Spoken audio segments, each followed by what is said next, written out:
पुणी कमिला सुना और रूपा दर। गतकाली दर वृद्धि हेबा परे आज पुणी कमिछि सुना और रूपा दर। आज सकाळे शेयर मार्केट खोलिबा मात्रे 24 क्यारेट सुनार मूल्य 5000 ह्रास पाइछि। 10 ग्राम पिछा 24 क्यारेट सुनार दाम 1,54,570 टंका होइछि। गतकाली यह 1,59,590 रहिथिला।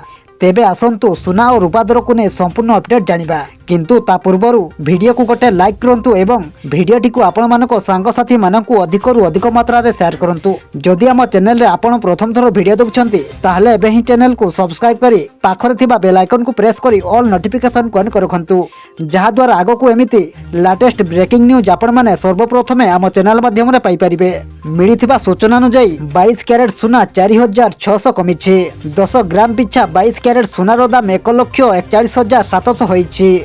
गतकाली यह 1,46,300 होइतिला। अन्यपटे रूपा दर मध्य ह्रास पाइछि। पुणी 20,000 कमिला रूपा दर।